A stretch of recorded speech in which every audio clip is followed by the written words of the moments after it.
Hello everyone, welcome to Sundarban education hub. তো guys, আমি তোমাদের বিগত বছরের পুলিশ পরীক্ষায় যে অঙ্ক প্রশ্নগুলো এসেছিলো সেগুলো সব প্রত্যেকটা ক্লাসের মাধ্যমে করিয়ে দেওয়ার চেষ্টা করছি। টোটাল 8টা ক্লাস অলরেডি করানো হয়ে গেছে। তোমরা যারা সেই অঙ্কের ক্লাসগুলো দেখোনি, অবশ্যই আমাদের এই চ্যানেলের প্লেলিস্টে দেওয়া আছে, ক্লাসগুলো দেখে নেবে। খুবই ভালো ক্লাস করানো হয়েছে। অনেকেই কমেন্ট করেছো যে দাদা ক্লাসগুলো খুবই ভালো হচ্ছে, অনেক হেল্প হচ্ছে। তো আজকে ম্যাথের সাথে সাথে আমি তোমাদের যে বিগত বছরের পুলিশ পরীক্ষায় রিজনিং এসেছিলো সেগুলো সলভ করে দেবো। কারণ বিগত বছরের প্রশ্নগুলো সলভ করলে আমাদের 70 থেকে 80% প্রশ্ন রিপিট হয়, কারণ সেই টাইপ কিন্তু রিপিট হয়, সংখ্যা ঘোরানো থাকে বা টাইপ রিপিট হয়। তো একটা আইডিয়া তোমরা পেয়ে যাবে, বেসিক আইডিয়া, যে কোন টাইপের রিজনিং তোমাদের পরীক্ষায় আসছে বা কীভাবে তোমরা রিজনিং প্র্যাকটিস করলে ম্যাক্সিমাম স্কোর করতে পারবে, সেটা আজকের ভিডিও থেকে তোমরা জানতে পারবে। তো গাইস, বেশি কথা না বাড়িয়ে ভিডিওটি শুরু করব। আর ভিডিওটি কিন্তু খুবই একটা ভালো ভিডিওতে চলেছে, তোমরা লাইক শেয়ার করে দিও আর চ্যানেলটি সাবস্ক্রাইব করতে ভুলবে না। তাহলে দেখো 58 নাম্বার প্রশ্ন কি বলছে, 25শে জানুয়ারি 2008 সোমবার হলে 2রা মার্চ 2008 কী বার হবে। এখন এই টাইপের প্রশ্ন সলভ করতে গেলে আমাদের আগে মাসের কোডগুলো জানতে হবে। তো মাসের কোডগুলো বের করার জন্য একটা ফর্মুলা তোমাদের আমি দিচ্ছি। দেখো, 12-এর স্কোয়ার করলে কত হয়? 144। 5-এর স্কোয়ার করলে কত পাবে? 25। তার আগে একটা শূন্য দিয়ে দাও। 6-এর স্কোয়ার করলে কত পাবে? 36। তার আগে একটা শূন্য দাও। 12-এর স্কোয়ার করলে কত পাবে? আবার 144, বা শেষেরটা এই 4-এর সাথে 2 যোগ করে 6 করবে। তো এখন যেগুলো আমরা পেয়েছি এগুলো হচ্ছে মাসের কোড। কোন মাস? সিম্পল ইয়ারের ক্ষেত্রে, সাধারণ বছরের ক্ষেত্রে। তো এটা হয়ে যাবে জানুয়ারি, ফেব্রুয়ারি, মার্চ, এপ্রিল, মে, জুন, জুলাই, অগস্ট, সেপ্টেম্বর, অক্টোবর, নভেম্বর আর ডিসেম্বর। তো এই যেগুলো পেলাম এগুলো হচ্ছে সিম্পল ইয়ারের ক্ষেত্রে কোড। বাট যখন লিপ ইয়ার হবে, লিপ ইয়ার মানে কি, এই যে সালটা দেওয়া আছে এই সালের লাস্টের দুটো ডিজিট যদি 4 দিয়ে ভাগ যায়, ঠিক আছে, তাহলে সেটা লিপ ইয়ার হবে। আর যখন সেঞ্চুরি ইয়ার হবে, মনে করে 2000 সাল, তখন 400 দিয়ে ভাগ করে যদি সম্পূর্ণরূপে ভাগ চলে যায় তখন সেটা লিপ ইয়ার হবে। বাট এটা তো সেঞ্চুরি ইয়ার নয়, এটা 2008 সাল। তো 2008 সালের লাস্টের দুটো ডিজিট আমি নিলাম 08, মানে কি 8ই হয়।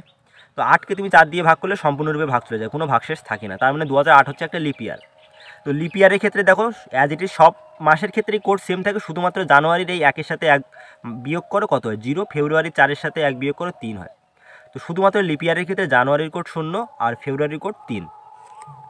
এখন আমাদের প্রশ্নে যেটা বলেছে যে 25শে জানুয়ারি 2008 সোমবার হলে, তো প্রশ্নে যখন ইয়ার সেম থাকবে, বছর সেম থাকবে, তখন বছর নিয়ে কাটাছেড়া করার দরকার নেই।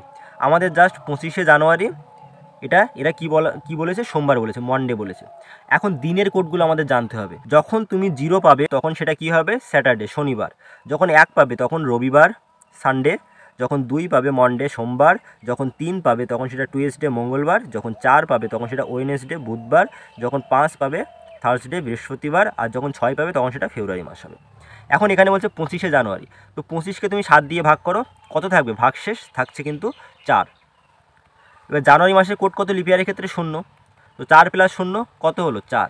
বাট আমাদের দিয়েছে মন্ডে, 25শে জানুয়ারি 2008 সোমবার।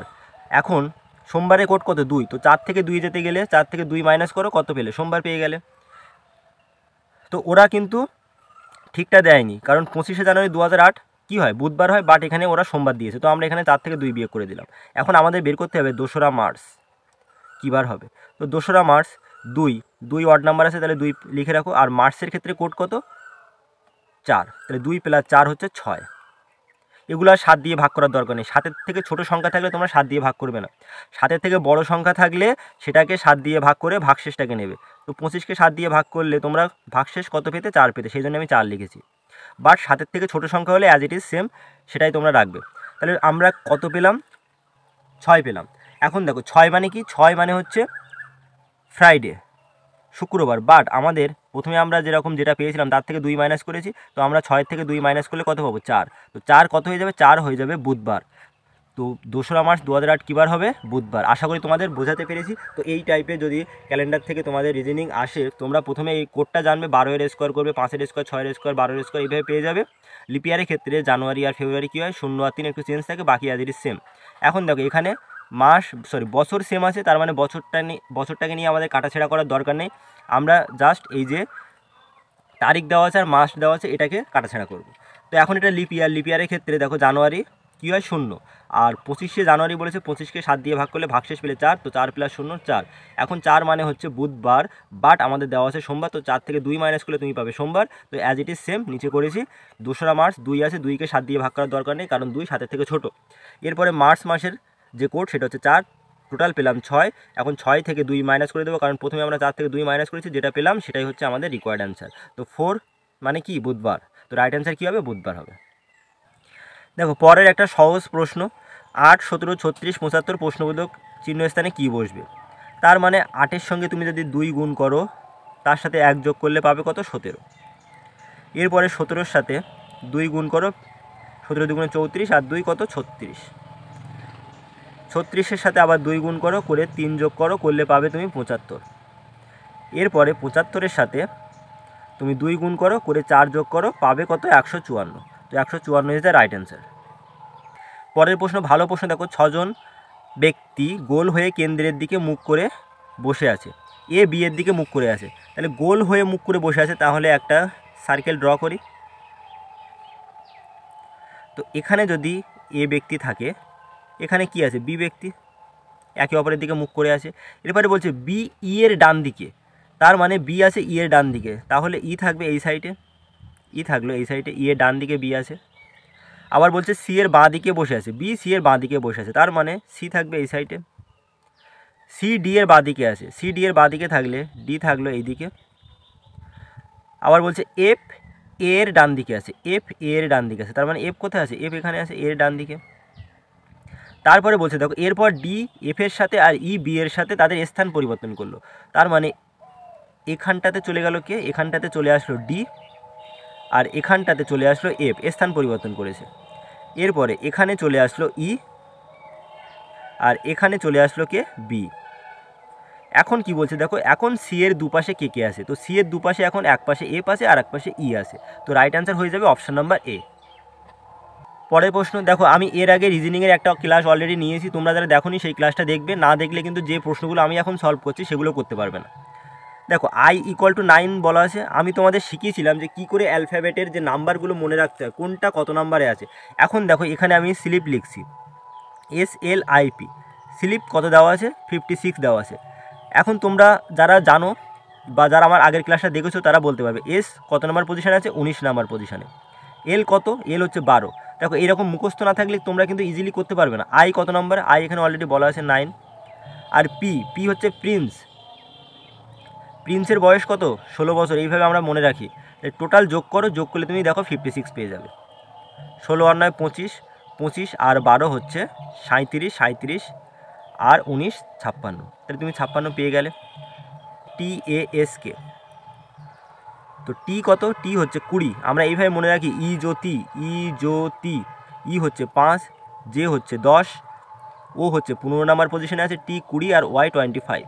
তোমরা সবাই জানো ইংরেজি অ্যালফাবেট ABCD, এ 1 নাম্বার পজিশানে, জেড হচ্ছে একদম শেষে 26। তো এইভাবে কিন্তু পজিশান মনে রাখতে হবে। এ কত নাম্বার, এ 1 নাম্বার, এস কত 19, কে কিংস 11, পাঞ্জাব 11। তো টোটাল যোগ করো কত হচ্ছে, 20 আর 19 40 আর 11 51, তাহলে রাইট অ্যান্সার হয়ে যাবে অপশান নাম্বার ডি।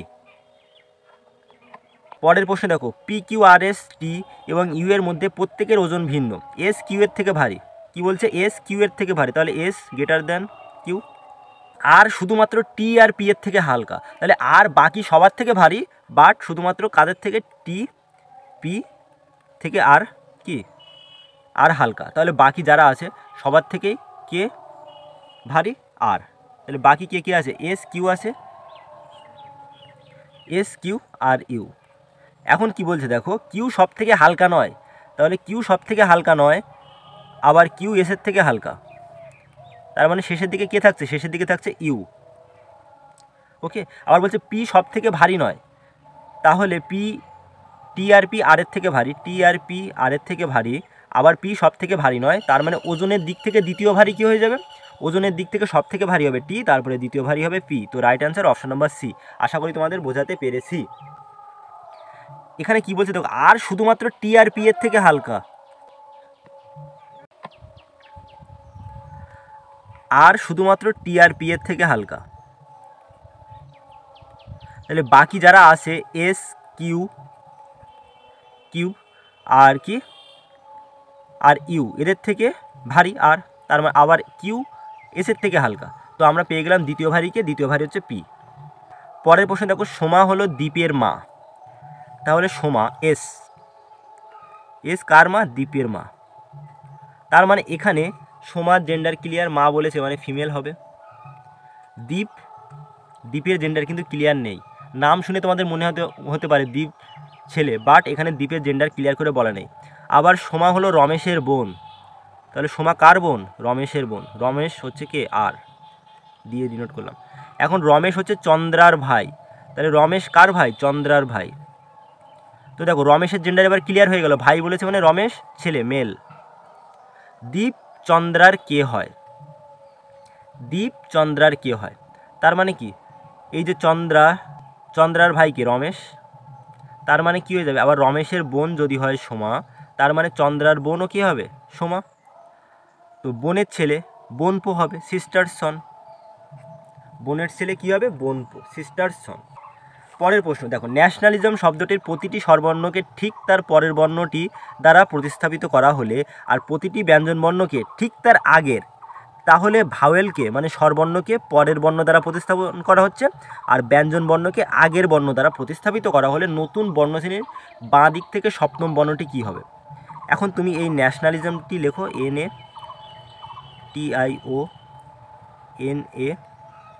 NATIONALISM। আমাদের কোনো কিছু চেঞ্জ করার দরকার নেই। দেখো কি বলছে, ব্যঞ্জন বর্ণটি তার আগের বর্ণ, তো এন হচ্ছে 14 নম্বর, তো 13 নম্বর দ্বারা প্রতিস্থাপিত হবে, তার মানে এম দ্বারা প্রতিস্থাপিত হবে। বাট এগুলো আমরা চেঞ্জ করবো না, আমাদের জাস্ট সপ্তম বর্ণ বলেছে, তো এটা 1, এটা হচ্ছে 2, এটা 3, 4, 5, 6, 7, তো 7 নম্বরে কি আছে? এ। তো ভাওয়েলের ক্ষেত্রে পরের বর্ণ দ্বারা প্রতিস্থাপিত হবে, তো এ প্রতিস্থাপিত হবে বি দ্বারা, তাহলে রাইট অ্যান্সার কী হবে? সপ্তম বর্ণটি হবে বি, কারণ সপ্তম স্থানে কি আছে? এ। বাকিগুলো আমাদের চেক করার দরকার নেই, আমরা জাস্ট 7 নম্বর পজিশনে যেটা আছে সেটাকে চেঞ্জ করে দিলে আমাদের উত্তর চলে আসবে।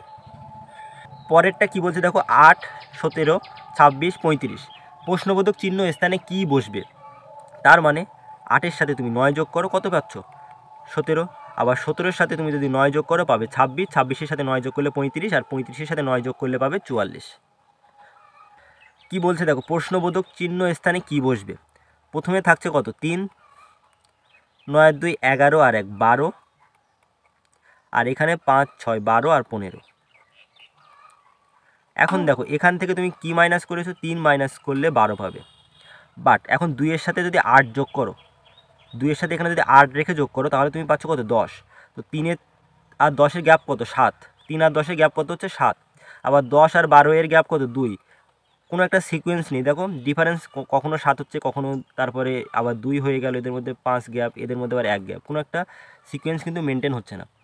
আবার দেখো তুমি যদি 4 রাখো, এখানে 4 রাখলে কত পাবে? 4 আর 2 6, তো 3 6 আবার 12 আবার 15, সিকোয়েন্স কিন্তু মেনটেন হচ্ছে না। কি হচ্ছে? 3 6 12 15, কোনো সিকোয়েন্স মেনটেন হয়েছে? 3-এর পরে 6, আবার 6-এর পরে 12, আবার কিন্তু 15। এরপরে তুমি যদি 6 রাখো এখানে, তাহলে কি পাবে? দেখো 3 পাচ্ছ, তারপরে 8 পাচ্ছ, তারপরে 12, তারপরে 15। তার মানে দেখো এদের মধ্যে গ্যাপ কত? 5, এদের মধ্যে গ্যাপ কত? 4, এদের মধ্যে গ্যাপ কত? 3। একটা সিকোয়েন্স মেনটেন হয়েছে, দেখো গ্যাপ প্রথমে ছিল 5, তারপরে হয়েছে 4, তারপরে হয়েছে 3, তার মানে এখানে কত বসবে? এখানে বসবে 6 বসবে। তো রাইট অ্যান্সার হয়ে যাবে অপশন নাম্বার সি। দেখো পরের প্রশ্নটা কি বলছে, এটা ব্লাড রিলেশন থেকে দিয়েছে। ওয়াই হলো এক্সের পুত্র, তাহলে ওয়াই কার পুত্র? এক্সের। তো ওয়াইটাকে নিচে রাখো, কারণ ওয়াইয়ের থেকে এক্সের জেনারেশন উপরে আছে, আর পুত্র বলেছে তার মানে ওয়াইয়ের জেন্ডার ক্লিয়ার, ওয়াই হচ্ছে মেল। আবার এস হলো আর এর পুত্র, আর এর পুত্রকে এসের যে জেন্ডার সেটাও ক্লিয়ার, সে হচ্ছে মেল। এখানে বলছে ওয়াই পি এর সাথে বিবাহিতা, আবার পি হলো আর এর কন্যা, পি কার কন্যা? আর এর কন্যা, তার মানে সে কি? ফিমেল। আর ওয়াই আর পি এরা হচ্ছে বিবাহিতা। এখন ওয়াই এসের কে হয়? ওয়াই এসের কে হয়? তো বোন জামাই, তার মানে সেটাকে আমরা কি বলতে পারি? ভগ্নিপতি। পরের প্রশ্ন দেখো, ACNE এর সংকেত দেওয়া আছে, তাহলে BOIL এর সংকেত কি হবে? এখন ACN আর ইটা লেখো। এ কত নম্বর পজিশনে থাকে? 1, সি থাকে 3, এন থাকে 14, আর ই 5। বাট এখানে দেখো কি বলছে, এখানে এ 3 নম্বরে আছে, সি 7 নম্বরে, এন 29, এনের 29 বলা হচ্ছে, আর ই এর 11। তো এর সাথে 2 যোগ করেছো, সি এর সাথে 4 যোগ করেছো, এন এর সাথে 15 যোগ করেছো, আর 5-এর সাথে 6 যোগ করেছো। তো একটা জিনিস তোমরা এখানে দেখো, যে দেখো এর পরে কত নাম্বার থাকে? বি এর 2 নাম্বার, তো এর যে পরের যে লেটারটা আছে তার যে সংখ্যা সেই সংখ্যা দিয়ে যোগ করে আমরা 3 পাচ্ছি। সি এর পরে কি আসে 4 মানে ডি, তো সি এর 3 নম্বরে পরে 4 থাকে, তো 4 আর 3 7, 14 আর 15 29, 5-এর পরে থাকে 6, তো 5 আর 6 যোগ করে 11 পেলাম। এবারে বয়েল BOIL, তো বি হচ্ছে 2, ও হচ্ছে 15, আই হচ্ছে 9, এল হচ্ছে 12।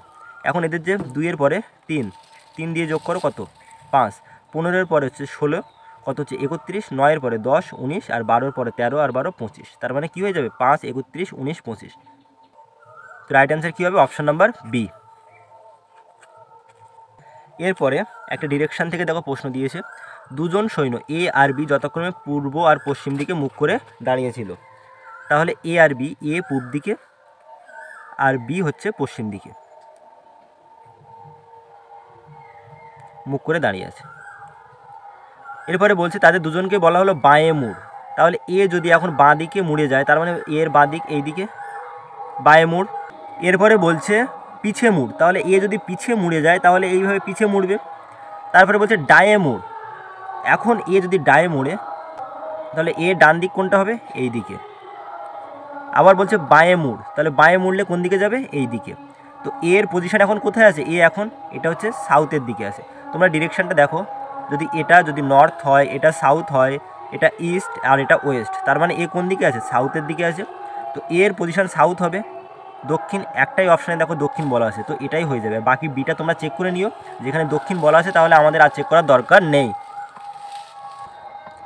পরের প্রশ্ন দেখো, রাহুল বাড়ি থেকে 25 কিলোমিটার পশ্চিম দিকে গিয়ে বাম দিকে ঘুরে 20 কিলোমিটার যাওয়ার পর আবার বাম দিকে ঘুরে 10 কিলোমিটার গেল। তো এই টাইপের প্রশ্ন করার জন্য তোমাদের আগে এইভাবে ডিরেকশানগুলো দিয়ে নিতে হবে। তো এটা হচ্ছে ওয়েস্ট পশ্চিম দিক, এটা ইস্ট পূর্ব দিক, এটা নর্থ, এটা উত্তর, আর এটা হচ্ছে সাউথ। তার মানে রাহুল কোথায় যাচ্ছে? দেখো বাড়ি থেকে 15 কিলোমিটার পশ্চিম দিকে, তার মানে এই দিকে যাচ্ছে পশ্চিম দিকে 15 কিলোমিটার। আবার বলছে বাম দিকে ঘুরে, তাহলে সে যদি বাম দিকে ঘুরে তার মানে এই দিকে আসবে। বাম দিকে ঘুরে সে 20 কিলোমিটার যাচ্ছে, 20। আবার সে বাম দিকে ঘুরে 10 কিলোমিটার গেল, বাম দিকে ঘুরে 10 কিলোমিটার মানে এই দিকে গেল 10। তারপরে বলছে তারপর সে আবার উত্তর দিকে 7 কিলোমিটার, তো উত্তর দিকে 7 কিলোমিটার এইভাবে গেল। তারপরে বলছে আবার ডান দিকে ঘুরে 5 কিলোমিটার, তো আবার ডান দিকে ঘুরে 5 কিলোমিটার।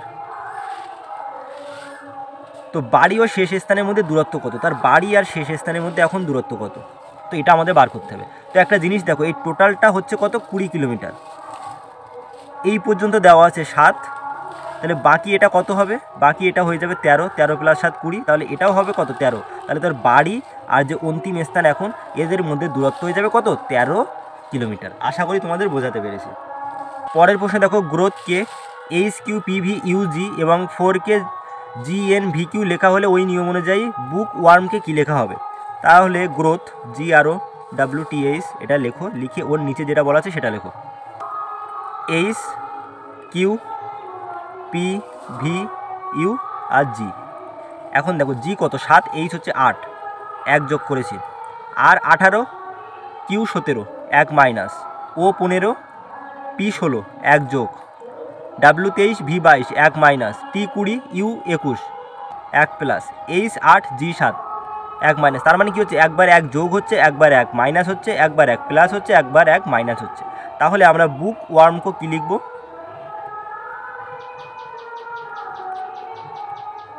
একবার 1 যোগ C পাবো, একবার 1 মাইনাস, তো ও হচ্ছে 15, 1 মাইনাস করলে তুমি পাবে N, একবার 1 প্লাস, ও হচ্ছে 15, আর 16 কত? 16তে আছে P, K, এরপরে মাইনাস করো, K হচ্ছে 11, এর সঙ্গে 1 মাইনাস করলে তুমি পাবে J। তাহলে CNPJ এই পর্যন্ত আমরা চেক করে দেখি CNPJ কোথায় আছে? CNN এটা হবে না, CNNJ এটাও হবে না, CNPJ এটা আছে, CNPJ এটাও সেম আছে। তার মানে আমাদের আরেকটা চেক করতে হবে, W এর সঙ্গে 1 যোগ হবে, W এর সঙ্গে 1 যোগ করলে তোমরা কী পাবে? X পাবে। তাহলে X কোথায় আছে? এখানে। তো রাইট অ্যান্সার এটাই হয়ে যাবে, অপশান নাম্বার বি। পরের প্রশ্নে দেখো, একজন পুরুষকে দেখিয়ে একজন স্ত্রীলোক বললেন তিনি আমার বাবার একমাত্র কন্যার স্বামী। পুরুষটি মহিলার কে হন? তাহলে মহিলাটা এখানে, এটা উম্যান, মহিলা। একজন পুরুষকে তিনি দেখাচ্ছেন, দেখিয়ে বলছেন তিনি আমার বাবার, তাহলে ওই মহিলার বাবা এখানে আছে। বাবার বাবা কী হবে? ঠাকুরদার একমাত্র কন্যা, তাকে বিয়ে করেছে। তাহলে পুরুষটি মহিলার কি হবে? পিসেমশাই। বাবার বোনকে বিয়ে করেছে। দেখো পরের প্রশ্ন কি বলছে, একটা বৃত্তের মধ্যে ভারতীয় দেখানো হয়েছে, একটা বৃত্তে চিত্রকর আর একটা বৃত্তে কবি। উপরের চিত্রটি বিশ্লেষণ করে বলুন কোন ভারতীয় চিত্রকর, ভারতীয় আবার চিত্রকর বাট কবি নয়। এখন দেখো এ হচ্ছে ভারতীয় বাট চিত্রকর নয়, আবার কবিও নয়, তাহলে এ ক্যান্সেল হয়ে গেল। দেখো জি, এই যে জি, সে হচ্ছে ভারতীয় চিত্রকর আবার কবি, কিন্তু আমাদের বলেছে কবি হবে না, তাহলে এই অপশান ক্যান্সেল হয়ে গেল। ই দেখো ই হচ্ছে চিত্রকর কবি বাট ভারতীয় নয়, বলেছে ভারতীয় হবে, ভারতীয় চিত্রকর বাট কবি নয়। এখন তুমি দেখো এফ হচ্ছে ভারতীয় আবার চিত্রকর বাট এফ কবি নয়, তো রাইট অ্যান্সার হয়ে যাবে অপশান নাম্বার ডি। তো এইভাবে তোমরা একটু চেক করে নেবে, এইগুলো তোমাদের জাস্ট একটু তোমাদের মানে চেকিংয়ের জন্য এই প্রশ্নগুলো দিয়েছে, এগুলো কিন্তু খুবই টাফ প্রশ্ন না, তোমাদের চোখের খেলা, তোমরা চোখের দেখে তোমাদের চেক করে জাস্ট সেকেন্ডে অ্যান্সার করতে হবে। পরের প্রশ্ন দেখো, Z=1, এ হচ্ছে 26, আমরা সবাই জানি এ হচ্ছে 1 নম্বর পজিশনে থাকে আর জেড কত নাম্বার থাকে, জেড হচ্ছে 26, বাট এখানে উল্টোটা দেওয়া আছে, হলে গোট GOAT, গোট 65 হলে 30, FATI 30 কী হবে? তার মানে দেখো আমরা এখান থেকে কিভাবে বের করতে পারি জি এর মানটা, এ তো কত হবে, এ হবে 26, এ দেওয়া আছে 26, আমরা কিভাবে বের করলাম, এখানে এ কে যদি তুমি ধরে নাও 1, বাট এখানে দেওয়া আছে 26, তার মানে এ এর সাথে কত যোগ করলে তুমি 27 পাবে, এ এর সাথে 26 যোগ করলে তুমি 27 পাবে, তো এখানে সেই কারণে এ ধরা হয়েছে কত 26, তো তোমার জি হচ্ছে 7, বাট জি এর সাথে কত যোগ করলে তুমি 27 পাবে, জি এর সাথে 20 যোগ করলে তুমি 27 পাবে। ও হচ্ছে কত 15, বাট ও এর সাথে কত যোগ করলে তুমি 27 পাবে, 12 যোগ করলে তুমি 27 পাবে, তো 12 লেখো। এ হচ্ছে 26 তো এখানে দেওয়াই আছে, তার মানে তুমি 26টা এখানে লেখো, দেওয়াই আছে। এ 1 ছিল, 1-এর সাথে কত যোগ করলে 27 হয় 26। টি হচ্ছে 20, তো টি এর সাথে কত যোগ করলে 27 হবে 7, তো সবগুলো যোগ করে দেখো 20 আর 12 32, 7 39 আর 26 কত 65, তার মানে আমরা যেগুলো পাচ্ছি তার সাথে একটা সংখ্যা যোগ করে আমাদের 27 বানাতে হচ্ছে। এফ কত, এফ 6, এ 1, টি 20, আই 9, তার মানে এই 6-এর সাথে কত যোগ করলে 27 হবে 21, 1-এর সাথে কত যোগ করলে 27 হবে 26, তো সেই জন্যে এর ভ্যালু কিন্তু দেওয়া আছে 26। 20-এর সাথে কত যোগ করলে তুমি 27 পাবে 7, 9-এর সাথে কত যোগ করলে তুমি 27 পাবে 18, এখন সবগুলো যোগ করো 21 আর 26 47, 47 আর 7 54 আর 18 72, তো রাইট অ্যান্সার হয়ে যাবে 72। এবারে দেখো কি বলা আছে CX, তাহলে এফ আর ইউ, আই আর, জিজ্ঞাসা চিহ্নিত স্থানে কত হবে OL, এরপরে থাকছে RI। এখন দেখো সি কত, সি হচ্ছে 3, এফ 6, আই 9, ও 15, আর 18, প্রত্যেকের সাথে 3 যোগ করেছো +3 +3, 9-এর সাথে 3 যোগ করো তাহলে কত পাবে 12, 12 মানে হচ্ছে L, তাহলে কি হবে L আসবে আগে, LO, right answer option number B, কারণ এখানে তুমি 12 পেলে, 12-এর সাথে আবার 3 যোগ করলে 15, 15-এর সাথে 3 যোগ করলে 18, তাহলে তোমাদের আমি বোঝাতে পেরেছি মনে হয়, আশা করি। লুপ্ত সংখ্যা নির্ণয় করতে হবে, এই টাইপের প্রশ্ন একটা তোমাদের বারবার থাকে। এখন দেখো কি বলছে, 5, 6 আর 4 দেওয়া আছে, তো 5 আর 6 যদি গুণ করো 30 আর 3 4 12, 120, 120-কে 10 দিয়ে ভাগ করো, কত পেয়েছো 12, 4 10 40 আর 9 36, 360, 360-কে 10 দিয়ে ভাগ করো, কত পাচ্ছ 36। এখন 6 15 90, 7 9 63, 630-কে আমাদের 10 দিয়ে ভাগ করলে আমরা এই বক্সে পেয়ে যাব কত হবে 63। পরের প্রশ্নটি কি বলছে দেখো, 61 নম্বর প্রশ্ন, নিচের সংখ্যা শ্রেণীতে কতগুলি 9 পাওয়া যাবে যারা ঠিক আগের আর ঠিক পরের সংখ্যা দ্বারা বিভাজ্য, অর্থাৎ এই শ্রেণীতে কতগুলি 9 পাওয়া যাবে যে 9 তার আগের সংখ্যা আর তার পরের সংখ্যা দ্বারা কী হবে বিভাজ্য হবে, মানে সম্পূর্ণরূপে ভাগ যাবে। তো এখানে চেক করো, এই যে 9টা তুমি দেখতে পাচ্ছ, এই 9টা দেখো 3 দ্বারাও বিভাজ্য আবার 1 দ্বারাও বিভাজ্য, তাহলে এর ওপরে একটা টিক মারো। এরপরে যে 9টা তুমি দেখতে পাচ্ছ, এই 9টা কিন্তু 4 দিয়ে ভাগ যাবে না, আবার এই যে 9টা দেখতে পাচ্ছ, এই 9টা 2 দিয়ে ভাগ যাবে না, তো এখানে দুটো কিন্তু ক্যান্সেল হয়ে গেল। এরপরে যে 9টা দেখতে পাচ্ছ দেখো, এটা 3 দিয়েও ভাগ যাবে আবার এই 3 দিয়েও ভাগ যাবে, তো এর ওপরে টিক মারো। পরে যে দেখো এই 9 এর 5 দিয়ে ভাগ যাবে না, তাহলে এটা ক্রস মারো। এই যে 9, এই 9 এর আগে 9 দিয়ে ভাগ যাবে আবার 1 দিয়েও ভাগ যাবে, তো এর ওপরে একটা টিক মেরে দাও। এরপরে দেখো এই যে 9, এটা 2 দিয়ে ভাগ যাবে না, ক্রস। এই যে 9 এটা 4 দিয়ে ভাগ যাবে না। তারপরে দেখো এই যে 9 এ 3 দিয়ে ভাগ যাবে, আবার 9 দিয়েও যাবে, উপরে টিক মারো। এর পরের 9 দেখো এটা এই সাইডে 2 দিয়ে ভাগ যাবে না, বাট শেষের যে 9টা এ 3 দিয়েও ভাগ যাবে, আবার 1 দিয়ে ভাগ যাবে, তো এর উপরে একটা টিক মারো। তো এরকম কতগুলো 9 পাচ্ছি আমরা? 1 2 3 4 5, টোটাল 5টা 9 পাচ্ছি। তো রাইট অ্যান্সার হয়ে যাবে অপশন নাম্বার বি। আশা করি তোমাদের বোঝাতে পেরেছি। এরপরে দেখো, আন্ডারস্ট্যান্ডিং শব্দটির বর্ণগুলিকে বাম দিক থেকে ইংরেজি বর্ণমালা অনুযায়ী সাজালে ও একটি বর্ণকে একবারই গ্রহণ করলে বাঁ দিক থেকে অষ্টম বর্ণ কোনটি হবে? তাহলে আন্ডারস্ট্যান্ডিং, UNDERSTANDING,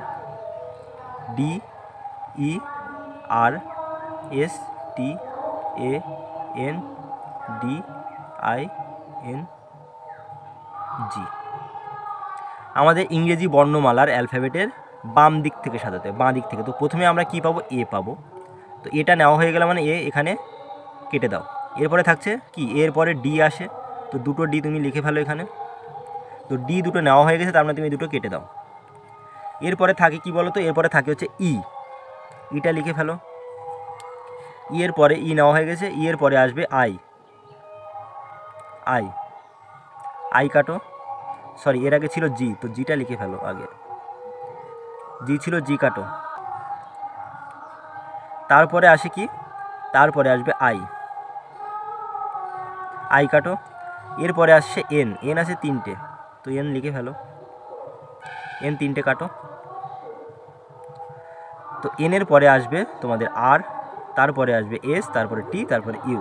এখন বলেছে প্রত্যেকটা বর্ণকে একবার করে গ্রহণ করতে হবে। তো এটা 1 ধরো, এটা 2, এটা 3, এটা 4, এটা 5, এটা 6, এটা 7, তাহলে এটা কত হবে? 8। তো 8 নাম্বার পজিশনে কী আছে? এস আছে।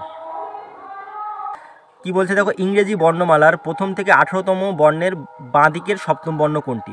তাহলে 18তম বর্ণে কী আছে? 18তম বর্ণে রাজা, আর। তো 18-র সাথে তুমি 7 মাইনাস করো, কত পাবে? 11। 11তম স্থানে কাকে পাবে? 11তম স্থানে পাবে কে? কিংস 11 পাঞ্জাব। তাহলে 18তম বর্ণের বাম দিকের সপ্তম বর্ণটি হচ্ছে কে।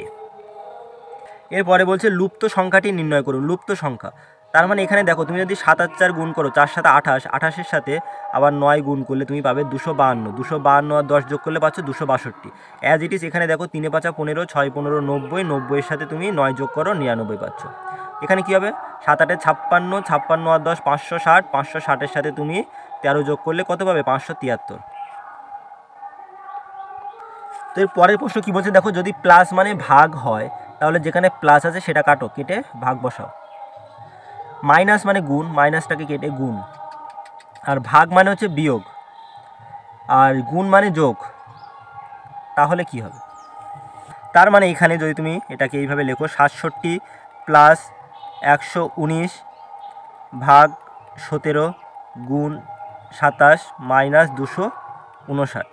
তো প্রথমে আমাদের বটমাস নিয়ম অনুযায়ী ব্র্যাকেটের কাজ হয়, তারপরে অপের কাজ, তারপরে ভাগ, তারপরে গুণ, তারপরে যোগ, বিয়োগ লাস্টে। তো 119-কে 17 দিয়ে ভাগ করলে পাবে তুমি কত?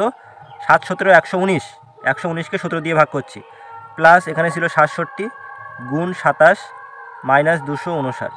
এখন 27 আর 7 গুণ হবে, তো 7 7 49, 9 হাতে থাকে 4, 7 2 14 আর 4 18, 189। 189 আর 67 যোগ করে 259 থেকে বিয়োগ করতে হবে। তো এখানে 67 যোগ করলে কত হবে? 9 7 16 6, হাতে থাকছে 1, 8 6 14 আর 1 15, 5 256। 256 থেকে 259 বিয়োগ করলে তুমি কত পাবে? -3। পরেরটা দেখো, ট্রান্সফারেন্স শব্দটির বর্ণগুলির সাহায্যে নিচের শব্দগুলির মধ্যে কোন শব্দটি তৈরি করা যাবে না? তো এখানে দেখো টেন্স আছে, ফ্যাক্টর আছে, ফ্রান্স আছে, এন্ট্রান্স আছে। এখন এখানে দেখো ও আছে, বাট এর মধ্যে ও নেই, তার মানে এই ট্রান্সফারেন্স শব্দটির বর্ণগুলো দিয়ে ফ্যাক্টর তৈরি করা যাবে না। তো বলছে কোনটি তৈরি করা যাবে না? তাহলে রাইট অ্যান্সার হয়ে যাবে অপশন নাম্বার বি। বলছে পর্যায়ক্রমে সাজান, শাড়ি, ছাপা, তুলো, সুতো, কাপড়। আমরা দেখো তুলো থেকে পাই সুতো, তুলো থেকে পাই সুতো, এটা হচ্ছে ফার্স্ট, এটা হচ্ছে সেকেন্ড। তারপরে সুতো থেকে হয় কাপড়, সুতো থেকে হয় কাপড়, এটা 3। কাপড়ের উপরে হয় ছাপা, 4। তারপরে আমরা পাই শাড়ি, এটা হচ্ছে 5 নাম্বার।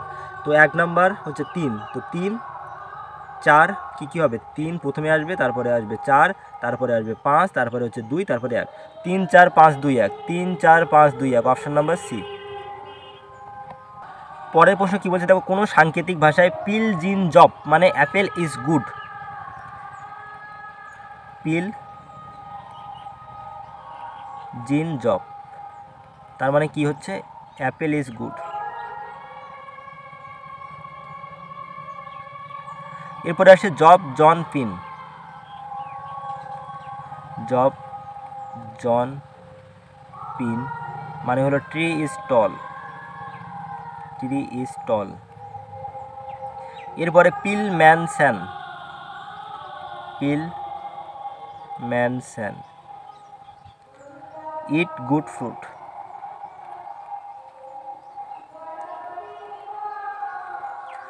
তাহলে বলছে গুডের সংকেত কি হবে। এখন দেখো গুড কোথায় কোথায় আছে, গুড আছে এখানে আছে আর গুড আছে এখানে। তো এখানে যখন গুড তখন আমরা কি পাচ্ছি, পিল জিন জব। তো এখানে পিল পাচ্ছি, জিন পাচ্ছি, জব পাচ্ছি। এখানে যখন গুড আছে তখন পাচ্ছি পিল ম্যান স্যান। তো উভয়ের মধ্যে কমন কি আছে, কমন আছে কিন্তু পিল, আর বাকি কোনো কমন নেই। তাহলে কি হবে, গুডের সংকেত পিল হয়ে যাবে। পরেরটা কি বলছে দেখো, একটি দেয়াল ঘড়িতে 10টা বাজতে 10 সেকেন্ড সময় লাগলে 12টা বাজতে কত সময় লাগবে। এখন তোমরা জানো যে একটা ঘড়িতে যখন 1 ঘন্টা সম্পন্ন হয় তখন একবার শব্দ হবে, যখন 2 ঘন্টা সম্পন্ন হবে আরেকটা ঘন্টা তখন আরেকবার বাজবে। তো এইভাবে 1 2 3 4 5 6 7 8 9 10 এরকম 10টা ঘন্টা সম্পন্ন হতে গেলে 10 বার শব্দ হবে। এরকম 10টা বাজতে 10 সেকেন্ড লাগছে, কিন্তু এদের মধ্যে যে টাইমের যে ইন্টারভ্যালটা আমাদের কটা স্টেপ এইভাবে যেতে হচ্ছে দেখো, 1 2 3 4 5 6 7 8 9। তো আমরা এইভাবে 9টা স্টেপ যখন যাচ্ছি তখন কি হচ্ছে, 10টা বাজছে। আর এই 9টা স্টেপ যেতে টাইম লাগছে কত, 10 সেকেন্ড। যদি কেউ এই অঙ্কটার বেসিক না জানে সে কী করবে, 10টা বাজতে 10 সেকেন্ড, 1টা বাজতে 10/10, 12টা বাজতে এত 10 গুণিত কাটলো 12, কিন্তু 12 অপশানই নেই। কিন্তু আমাদের এইভাবে বার করতে হবে, আমাদের যে স্টেপ আমরা কয় স্টেপ যাচ্ছি, যাওয়ার ফলে 10টা বাজছে, 9 স্টেপ যাচ্ছি 10টা বাজছে, আর 9 স্টেপ যেতে টাইম লাগছে কত, 10 সেকেন্ড। একইভাবে আমরা যখন 1 থেকে 12 ঘরে যাব তখন আমাদের কটা স্টেপ যাব সেটা দেখো কাউন্ট করছি, 7 8 9 10 11 12। তো এইভাবে তুমি যদি কাউন্ট করে দেখো তুমি 12 ঘরে যেতে গেলে তোমার 11 স্টেপ যেতে হচ্ছে। তো 9 স্টেপ যদি 10 সেকেন্ড লাগে, 1 স্টেপ 10/9 সেকেন্ড লাগবে, আর 11 স্টেপ যেতে কত লাগবে, 10 × 11/9 সেকেন্ড, তার মানে 110/9। এখন 110কে তুমি 9 দিয়ে ভাগ করো, কত পাবে, 12 পাবে। তো 12 কোন অপশানে আছে, এই অপশানে। তার মানে 12টা বাজতে সময় লাগবে 12 × 2/9 সেকেন্ড। এর লজিকটা কি, লজিকটা হচ্ছে ঘড়িতে 10টা বাজছে, তো 10টা বাজতে 10 সেকেন্ড সময় লাগে। এখন আমাদের 1-এর ঘর থেকে 10-এর ঘরে যেতে আমাদের টাইম ইন্টারভ্যাল কত বা কত স্টেপ যেতে হচ্ছে, 9 স্টেপ যেতে হচ্ছে। তুমি 9 স্টেপ যেতে টাইম নিচ্ছ 10 সেকেন্ড, আবার 1 থেকে 12-এর ঘরে যাচ্ছ তুমি 11 স্টেপ দিয়ে। তো 11 স্টেপ যেতে তোমার টাইম লাগবে কত, সেটা ক্যালকুলেশন করে এটাই আমরা পেয়ে গেলাম। তো এই হচ্ছে রাইট অ্যান্সার, কি 12 × 2/9। তো গাইজ এই ছিল আজকের গুরুত্বপূর্ণ কিছু রিজনিংয়ের প্রশ্ন। আশা করি তোমরা যারা ক্লাসটা প্রথম থেকে শেষ পর্যন্ত দেখলে তোমাদের ক্লাসটা ভালো লাগবে। তো গাইজ ভিডিওটি ভালো লাগলে লাইক শেয়ার করে দিও। আর আজকের ভিডিওটি এই পর্যন্ত। Thank you, bye by.